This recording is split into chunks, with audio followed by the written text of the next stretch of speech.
RCR, la red que comunica y une al Perú.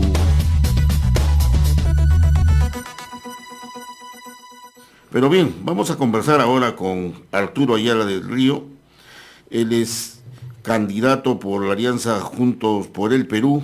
Él va con el número 4. Él representa la juventud de este sector importante de la izquierda. Arturo Ayala del Río tiene el cargo también de ser subsecretario general de Patria Roja, una agrupación de la izquierda peruana y representativa con bastante influencia en el sector del magisterio, en organizaciones populares a nivel nacional. Inclusive los amigos de Cajamarca conocen la influencia que también hay a través de las rondas campesinas, etcétera.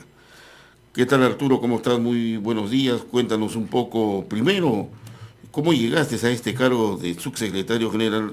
Porque tú eres joven, no vas a decir tu edad también, y llegar pues a estos cargos en la izquierda, donde como decían antes, pues hay muchos dinosaurios. Así es. De la política y definitivamente que es bien difícil. Cuéntanos, Arturo. Bueno, en primer lugar, buenos días, agradecido por la invitación, un saludo a todos los radioyentes. Soy efectivamente Arturo Ayala, yo he egresado de Ciencia Política en San Marcos, estoy terminando una maestría en Sociología Política, estos son los últimos días de la maestría, así que estoy encaminado por ese lado. Efectivamente, soy subsecretario general de Patria Roja, hay un proceso de renovación en la izquierda, en Patria Roja. Creemos que eso también se ha plasmado en la elección de los candidatos de Juntos por el Perú, por algo tenemos el número 4, que representa un poco la intención que tenemos de marcar una renovación, un nuevo espacio para las futuras generaciones. Yo acabo de cumplir 30 años, tampoco tan joven no estoy, así que... Pero vengo de la experiencia de la ley Pulpín, de la lucha contra la repartija, del no a Keiko, del movimiento estudiantil sanmarquino, vengo de toda esa, he sido dirigente de la Federación de Estudiantes del Perú, entonces tengo toda esa trayectoria, esa tradición de lucha, de reivindicación estudiantil que siempre ha sido un orgullo para nosotros, ¿no? Ahora, se reclama una presencia importante dentro de las listas, tanto del género femenino como también una cuota de la juventud. Pero desde que se aprobó esto, yo hasta ahora no veo ninguna propuesta para la juventud. O sea, la juventud prácticamente es como si no existiera acá en el país, a pesar de que tiene sus propias reivindicaciones. ¿Cuál es el enfoque que vas a dar tú en esta campaña electoral hacia el Congreso de la República? Así es, nosotros no venimos a mentirle a nadie, nosotros no estamos haciendo política porque somos hijo de, sobrino de o ahijado de, ¿no? Venimos, como ya lo dijimos, del movimiento juvenil, social, estudiantil, universitario. Entonces nuestras reivindicaciones queremos plasmarlas en futuros proyectos de ley en torno a nuestra experiencia, ¿no? Por ejemplo, el caso del empleo juvenil. Creemos que así como hubo una ley Pulpín que intentó relativizar los derechos y quitar los derechos juveniles al trabajo, el tema de la estabilidad laboral, quitarle vacaciones, etcétera. Nosotros más bien creemos que es importante plantear una ley contraria, ¿no? Que promueva el empleo juvenil y que los jóvenes no estén, digamos, siempre como mano de obra barata o siendo, pagando derecho de piso, que al final cuestan vidas, ¿no? Como hemos visto en los casos de la informalidad, con el caso de los jóvenes muertos en las Malvinas, ¿no? No creemos que ese deba ser el futuro de un joven que busca, digamos, trabajar y que busca desarrollarse. Creemos que se debe garantizar Estado y empresa de manera conjunta una serie de opciones que den estabilidad laboral y beneficios a los jóvenes, y esto también tenga alguna repercusión favorable para las empresas, ¿no? Como el tema de reducción de impuestos, algunas modificaciones, etcétera, ¿no? Creemos que ya además habíamos trabajado un proyecto de ley en el marco de la lucha de la ley Pulpín. En segundo lugar, creemos que en el tema universitario también hay reformas importantes que hacer. Hoy en día hay miles de jóvenes con las universidades que han sido denegadas su licencia, que están a merced como si fueran rapiña del mercado, y afuera de una universidad que no ha tenido la licencia tienes los módulos cual feria o mercado persa de todas las otras universidades y el estudiante al final no sabe qué hacer. se convierte en una mercancía. Así es, el Estado que fue culpable de permitir que esa universidad en mal estado funcione, hoy tiene que hacerse también responsable de que ese estudiante tenga un traslado ordenado hacia otro centro de estudios. Esa también es una propuesta. Al mismo tiempo, ya fuera de la agenda juvenil, hemos ya firmado un documento de proyecto de ley en torno a la reducción del sueldo de congresistas, en torno a la reducción de la inmunidad parlamentaria y en torno a la renuncia a ciertos privilegios excesivos que han tenido los parlamentarios, que ya lo hemos firmado el día jueves en un evento público. Asimismo, también ya tenemos... La reducción de los sueldos. Así es, la reducción de los sueldos que en nuestra propuesta no puede ser más de 4 sueldos mínimos, ¿no? Y si aumenta el sueldo mínimo, aumenta el sueldo parlamentario. ¿No te parece que eso es un poco demagógico? Te voy a decir por qué. Porque esa plata regresa nuevamente al Estado. O sea, ¿en qué se beneficia en cierta medida el país mismo? El país no se beneficia en nada. Más bien deberían cobrar y tomar el compromiso de dar el 10 o el 20% a obras sociales, que son los que faltan. Porque lamentablemente, en la experiencia he escuchado también un congresista que ha dicho que no va a cobrar un sol.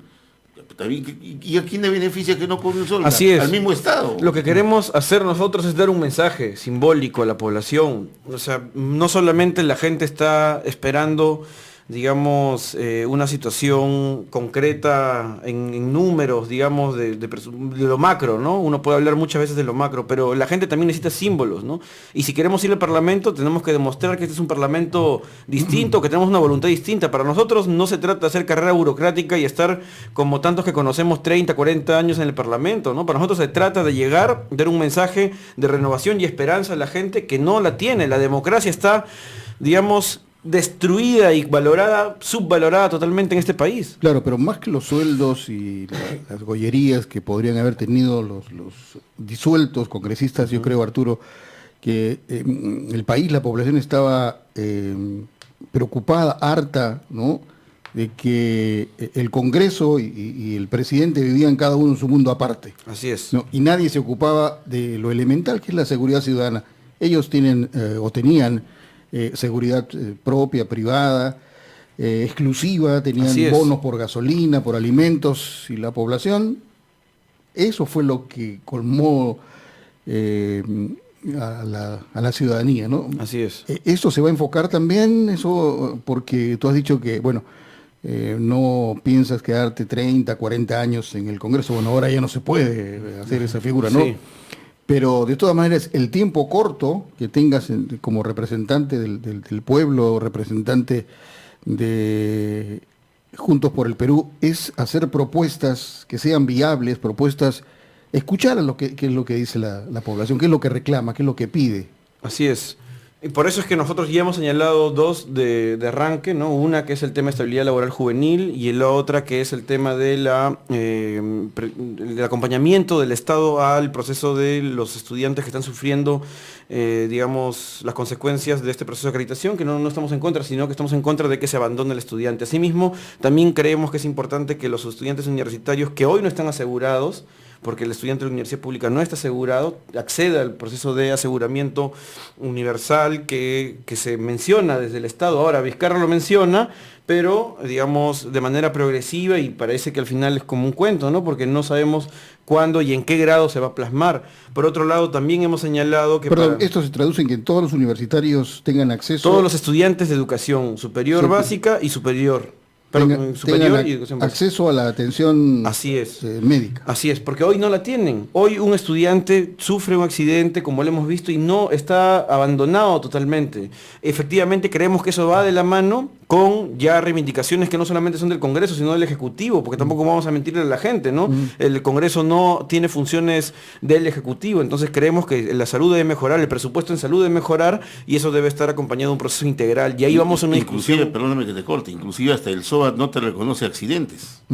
Así es. No te atiende accidentes, vaya a la clínica, te dice. Así es, entonces tenemos un abandono en general de la juventud. Hoy un joven que requiere mucho, por ejemplo, el tema de salud mental, en un centro público se demoran mucho en atender un caso que puede terminar después en una tragedia, que puede terminar en un suicidio, en un asesinato, y las consultas son caras incluso para hacer un centro de salud público, ¿no? Tú vas al Noguchi, 40, 50 soles, para un joven de bajos recursos, el tema de salud sexual y reproductiva, el tema de salud integral del joven. En general estamos viendo que la juventud como expresión, además de la ciudadanía, está abandonada. Y nosotros queremos ir a una discusión mucho más de fondo, que para nosotros es la nueva Constitución, ¿no? Que creemos que es importante poner en debate la Constitución, no hay que tenerle miedo a ese debate, porque hay que poner en tapete cuál es el papel del Estado, por qué no puede llegar a niveles, digamos, de atención al ciudadano o de espacios donde nos parecen estratégicos e importantes, y eso se deja simplemente a la voracidad del mercado, ¿no? Bien, estamos dialogando en esta oportunidad con Arturo Ayala del Río. Él es candidato por Juntos por el Perú, movimiento de izquierda que participa en estas elecciones, con el número 4 a nivel de lo que es Lima Metropolitana. Las exigencias que ahora se da a nivel de la juventud, al menos de la edad escolar y universitario, se ha radicalizado en forma rápida, en el sentido de que ahora tenemos profesionales de 21 años. Así es. Ya estando en el colegio, inclusive postulas a la universidad, puedes ingresar y a los 21 años ya tienes una profesión, a los 22 años ya estás saneado tu colegiatura y todo eso. Sin embargo, entras a trabajar como practicante. Así es, los jóvenes no tienen derecho. Y te explotan, pues, al menos los bancos, explotan totalmente. No hay carrera de empleado bancario, pues, no existe. No hay. Entonces el economista, el administrador, el contador empieza a trabajar en eso. Pero la pregunta es, se genera un fomento al empleo juvenil, entre comillas, pero que dura 3 años, 4 años, donde está prácticamente la esencia del desarrollo de su juventud, que no es aprovechada. Yo te hago una sugerencia para tu plan de trabajo. Debería aplicarse ahí los 3 sueldos mínimos vitales por los practicantes, porque ya no son practicantes, claro, ya son trabajadores. profesionales. Así es. Y están ganando 1.200 soles, 1.300 soles, o sea, un poco más del sueldo mínimo, y lógicamente pues las empresas, nadie le dice nada, ¿no? Además su aseguramiento es nulo, ¿no? No hay nada, no hay ningún nada de beneficio. aseguramiento ni ningún beneficio. Las grandes ¿no? tiendas comerciales, anda a ver quiénes están ahí, son profesionales. Así es, nosotros tenemos una postura totalmente a favor de la defensa, hemos incluso ¿Te ayudado. parece viendo asesorado. 3 sueldos mínimos vitales Así para es. los profesionales Así es, jóvenes? creemos que todo eso debe ir a discusión, que hoy se está beneficiando de manera excesiva a, digamos, la ganancia por encima del derecho de los jóvenes, y eso lo vemos en diversos regímenes que existen en la economía, ¿no? El régimen de agroexportación, el régimen de prácticas profesionales, etcétera, ¿no? O sea, los jóvenes al final son carne de cañón de este modelo que nos parece para nosotros bastante injusto y desigual, ¿no? Bueno, ¿cuál es la visión que tiene Arturo Ayala del actual momento político que atraviesa el país? Bueno, hay una crisis efectiva que ha sido canalizada a través de las elecciones. Miremos el mapa latinoamericano: Chile, Ecuador, Bolivia, Colombia, que ayer tuvo toque de queda en Bogotá. Y coche bomba. Y un coche bomba también, que no se sabe 3 de muertos. dónde vino, ¿no? Sí. Efectivamente. Entonces, pero acá, digamos, las elecciones parecen ser el catalizador de la inquietud política, ¿no? Y está bien, demos debate, hagamos que este sea un certamen interesante de debate público ciudadano, pero también creemos en lo personal de que las elecciones no van a solucionar la crisis política que vive el país, ¿no? Para nosotros el debate de fondo, como se plasma por ejemplo en Chile, no se reduce simplemente a uno u otro parche, porque al final la crisis nuevamente va a estallar, ¿no? Para nosotros el debate de fondo es la Constitución, ¿no? Que diversos sectores sociales nos sentemos y hagamos una Constitución en democracia, que nuestro país carece de una Constitución en democracia hace bastante, ¿no? Y creemos que ese debate debe ir ahora en el centro de la discusión política. ¿Habrá que cambiar la Constitución? ¿Una nueva Constitución? Creemos ¿Una asamblea que sí, constituyente? creemos que debe haber una asamblea constituyente y debatamos, o sea, ¿por qué hay el miedo a discutir este nuevo momento político? La Constitución del 93, si quieren, pudo haber servido para un momento determinado de la historia del país. Ahora tenemos otro momento internacional, otro momento político. No es una Constitución que se dé en democracia, se dio en el marco de un golpe de Estado, se dio con un referéndum totalmente amañado, se dio además, es la única Constitución en América Latina que digamos, señala de manera textual que el Estado está subordinado a no participar en los espacios donde la empresa privada está, ¿no? Eso no existe en ninguna otra Constitución de América Latina. Bien, Arturo Ayala, candidato al Congreso de la República con el número 4 por Juntos por el Perú. Hay prácticamente 23 agrupaciones que están participando. Somos Perú, Vamos Perú, Arriba Perú, Contigo Perú y una serie de agrupaciones, ¿no?, que han tomado el nombre del Perú, Juntos por el Perú. ¿Cómo diferenciar que la lista de ustedes son de izquierda? Ese es un problema que confunde más al electorado. ¿Por qué no haberle puesto izquierda? Claro, en primer lugar hago referencia a algo que señalaron al inicio, de los problemas que hay de algunas subsanaciones, inadmisibilidad de algunas listas. En el caso de Juntos por el Perú es una cosa más o menos sencilla, se debe a la situación de algunas licencias que no se han adjuntado. La inadmisibilidad es perfectamente subsanable, no hay ningún problema, no tenemos ningún problema por ese lado. Y luego, en el caso de Juntos por el Perú, es una confluencia en donde está Nuevo Perú, donde lidera Verónica Mendoza, y Juntos por el Perú, efectivamente, que es un frente donde está el Partido Humanista, estamos nosotros como Patria Roja, están diversas colectividades de izquierda, ¿no? Entonces, por eso la propia Verónica Mendoza estuvo en el lanzamiento de nuestra lista parlamentaria el día jueves. Creemos que nos vamos a diferenciar a partir del programa, nuestras propuestas. Nosotros no vamos a mentirle a nadie. Lastimosamente, en esta época electoral, todos ofertan todo, todos se pintan de progresistas, de democráticos, de gente que lucha por el pueblo, y al final llegan, y ya sabemos que llegan a hacer lobbies, a traficar con las esperanzas de la gente, ¿no? Entonces nosotros creemos que tenemos un programa que tiene una reivindicación clara de defensa de las mayorías, de la defensa de los derechos laborales, defensa de los recursos del país, defensa de la democracia como la entendemos nosotros, y creemos también de que los jóvenes deben ser parte de este gran programa de transformación del país. Queremos cambiar la Constitución, queremos transformar el país, queremos hacerlo más democrático. Hay otras opciones de izquierda que nos parecen interesantes, las saludamos y que esperamos que hacia el 2021 vayamos en unidad para formar un gran frente que transforme el país. Ahora, ¿tú crees que está garantizado este proceso electoral? Así analizando fríamente, ¿están dadas las condiciones para que se lleve a cabo en forma transparente las elecciones del 26 de enero? Porque los cálculos periodísticos que nosotros hemos manejado era de que el Jurado Nacional de Elecciones no iba a autorizar la reelección de los actuales congresistas.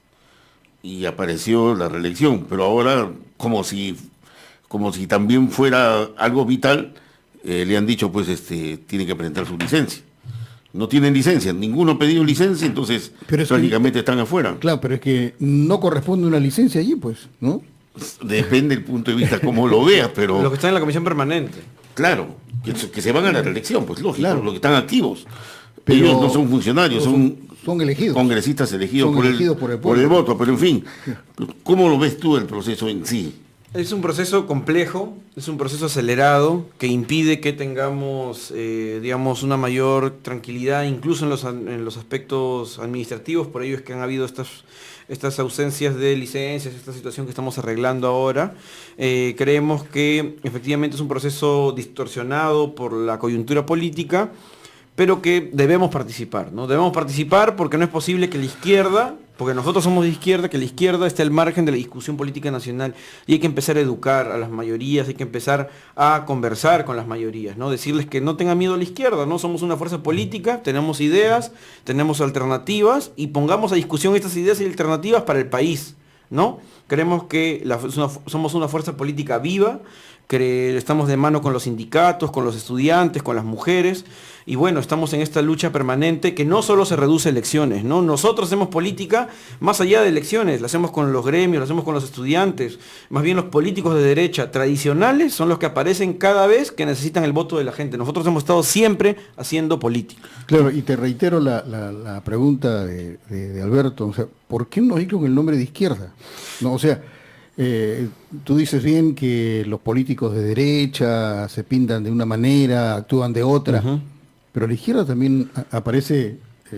claro, es que en este momento... ¿Por qué no se juntan y sacamos de una vez de carrera Como lo habíamos mencionado, los plazos de este proceso acelerado han impedido el proceso de unidad. Para nadie es secreto que Juntos por el Perú iba a tener un proceso de unidad con Perú Libre, por ejemplo. O sea, pero los plazos han sido aceleradísimos, han sido prácticamente a empujones que se ha dado este proceso y por eso lo estamos afrontando así, con la intención de que el 2021 ya haya un frente sólido, progresista, democrático y de izquierda que permita que lleguemos al gobierno el 2021, ¿no? Ahora, Arturo, me imagino que estarás vinculado también con otros jóvenes que están participando en las otras tiendas políticas. Son 23 en total y cada uno tiene su cuota de jóvenes. Tú estás ocupando un cargo importante con el número 4, hay una expectativa en ese sentido. La pregunta es si este proceso electoral va a ayudar a que acá para el futuro se pueda tener una convivencia política, convivencia en el mejor sentido de la palabra, no convivencia de respeto, digamos, a las ideas, porque ahora está aflorando mucho el anticomunismo, está aflorando también el antiaprismo, el antifujimorismo que antes no existía, ahora sí hay un anti, ¿no? No solamente que no estás de acuerdo, bueno, no estoy de acuerdo, pero sí hay un anti, y hay un antiaprismo y así podía antiderechismo, pero que la experiencia de este Congreso nos ha demostrado pues que así no se avanza a ningún lado, ¿no? O sea, por más ley importante que pueda presentar la izquierda o la derecha o el APRA, simplemente lo bloqueamos porque lo ha presentado. Así es. Por este anti, ¿no? ¿Tú crees que esta es la etapa tuya, esta es tu generación de jóvenes políticos que acá mañana más tarde van a representar al país, quieras o no? ¿Están llegando a algún criterio, algún consenso de no ataques y hacerlo, bueno, sacar adelante el país, que es lo que nos interesa? Yo creo que en esta generación hay mucho más fraternidad en las formas en las cuales nos relacionamos. Es importante para nosotros ello. Y también para nosotros es importante entender de que los jóvenes deben, digamos, tener el apoyo de sus respectivos partidos para avanzar, ¿no? Para nadie es fácil avanzar en un partido político siendo joven. Efectivamente tenemos trabas, nos ven a veces como mano de obra, simplemente como el que acompaña, como la portátil. Y por eso, o sea, hay que valorar la participación de los jóvenes en política y los que están postulando esta vez, ¿no? Yo he tenido la suerte de venir a un movimiento estudiantil, lo cual ha ayudado un poco a formar personalidad, avanzar, ¿no? Y además te da cierta disciplina y te manejo de la relación con otros espacios, ¿no? Creemos que la juventud debe ser el protagonista del futuro. Estamos a 2 años del Bicentenario, a nada del Bicentenario, menos de 2 años, y no tenemos realmente una discusión que permita que los jóvenes entiendan este Bicentenario como una etapa vital para la historia republicana, ¿no? Y no sabemos qué vamos a celebrar al final de cuentas. Así es. En otros países constituye una gran celebración con un conjunto de metas nacionales, estratégicas. En este país, en la lógica de Mariátegui, hemos tenido una clase dominante, perdón, una clase dirigente que nos lleve a decir qué queremos como país, qué queremos a futuro, ¿no? Bueno, pero al menos tenemos en este Bicentenario el orgullo de que metan adentro a 7 presidentes. Eso sí. Eso sí. Bueno, por ahí a alguien se le ocurrió traer algún cantante seguramente para celebrar el Bicentenario y se acabó el tema. ¿Cuántos jóvenes estimas hay en el país y que, bueno, están respaldando todas estas propuestas de los jóvenes? ¿Cuántos jóvenes van a votar? Ahí se identifica la juventud con sus candidatos jóvenes. Esperemos que sí. Lastimosamente la juventud es diversa, ¿no? Tenemos a jóvenes que trabajan desde muy corta edad, que están en un ámbito distinto, que lastimosamente no tienen, digamos, el tiempo, la predisposición para poder hacer política o debate político. Tenemos casi 1,5 millones de jóvenes que ni estudian ni trabajan y que son caldo de cultivo para la delincuencia u otras prácticas, ¿no? Son los famosos ninis. ¿Cómo puedes llevar un país en el cual tienes más de 1 millón de jóvenes que no estudian ni trabajan, ¿no? Entonces, para nosotros, por ejemplo, el enfoque de delincuencia va más allá de lo legal delictivo, ¿no? Sino también es un problema social. Si no solucionas ese 1 millón de jóvenes, por más leyes que pongas, muchos de acá van a terminar en barras, en otros espacios, porque es la única forma de abrirse paso en esta situación en donde le niegas el acceso a la educación, le niegas el acceso al trabajo, Entonces, ¿Qué le queda? así es, tenemos que entrar con un discurso que va más allá pues de lo que te dice estos candidatos tipo Urresti o Antauro, ¿no? O sea, el Perú es más complejo, por algo existen discusiones, ciencias sociales, estudios, ¿no? Creemos que nosotros debemos enfocar por ahí el asunto de la juventud, ¿no? Aunque Oresti parece que está postulando a ser ministro del Interior más que Así, congresista. y ¿no? promete cosas que no responden a un parlamentario, sino a efectivamente un ministro, ¿no? Bueno, pero así estamos en la política. Ahora, esta contienda electoral tiene un problema sustancial en el sentido de la responsabilidad que tienen este año y medio de generar ya las bases para lo que va a ser la democracia en el país a futuro. Por ejemplo, yo veo demasiada distorsión en la ley electoral y en las modificaciones que cada vez se va dando, que esto la verdad es un mamarracho de elecciones en general, ¿no?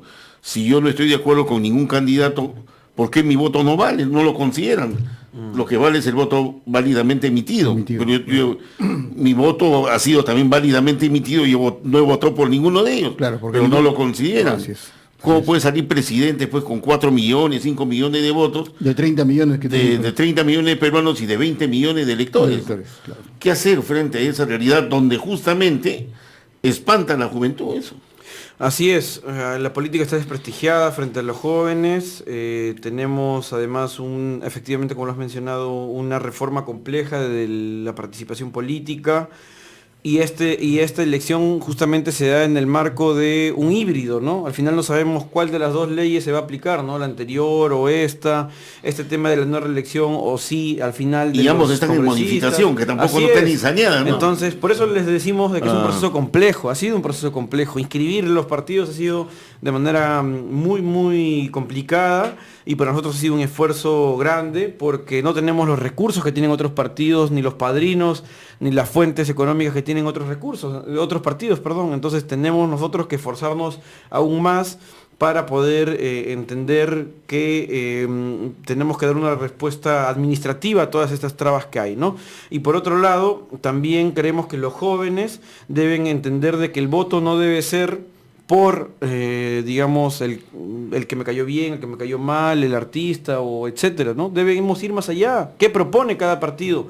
¿Qué apuesta cada partido? Solidaridad Nacional es un partido, ahora llevando a Bartra, ¿dónde están sus militantes? Llevando a tanto fujimorista. ¿Dónde está además la lógica de partido que deberían tener diversas agrupaciones, ¿no? Estructura, militancia, ideología, no las tienen. No existe eso. Entonces nosotros sí ofrecemos un programa, ofrecemos un partido, ofrecemos liderazgos que creemos que deben cambiar esta realidad, ¿no? Bien, esperamos pues que tengas una buena participación en el próximo proceso electoral. Ya te estaremos viendo seguramente sentado en una curul y allí vas a sentir tú el peso de la prensa, ¿no? Porque es un proceso difícil, como tú dices, complejo, pero de todas maneras hay que darle oportunidad a la gente joven, ¿no? A los que vienen. Sí, nosotros ya estamos prácticamente de salida, ¿no? Mucha gente joven que viene atrás y que necesita de leyes y necesita que lo apoyen para salir adelante. Y más que nada que se cumplan las leyes, ese es el otro problema que acá en el país no se cumplen, ¿no? Te dejamos unos minutos para que puedas dirigirte a nuestros oyentes y por qué votarían por ti, ¿no? Bueno, agradeciéndoles la entrevista. En primer lugar, reitero de que es importante renovar, es importante tener una idea distinta de hacer política, es posible entender la política como un instrumento de transformación de la sociedad. No le tengamos miedo a la política, no le tengamos miedo a las propuestas que tenemos, discutamos, debatamos, tengamos fe en que pueden cambiar las cosas, que este país que todos queremos puede ser defendido por gente capaz, digna, y no puede estar rifándose por los políticos tradicionales que nos han inundado de casos de corrupción y nos han hecho caer en vergüenza realmente cuando uno habla de que nuestros expresidentes están o en prisión o a punto de entrar a prisión, ¿no? No pasó un año entre que Ollanta salió del gobierno, del Palacio de Gobierno, para entrar pues a prisión, ¿no? Y eso es algo que nos avergüenza como jóvenes. Por eso creemos que las cosas pueden cambiar, que podemos generar generar un país mejor, distinto, y que las mejores tradiciones de nuestra cultura y nuestra historia pueden plasmarse en la política. Que leyes distintas, que beneficien a las mayorías, que beneficien al pueblo, son posibles, y por eso les pedimos el voto por Juntos por el Perú, que es la JP, marcar JP, y en nuestro caso escribir el número 4 de Arturo Ayala, que es un joven también que trata de cambiar las cosas con mucha fe, porque eso tenemos, ¿no? Nosotros tenemos fe en que el Perú puede ser mejor y que podemos tener un mañana distinto. Gracias. Muy bien. RCR, la red que comunica y une al Perú.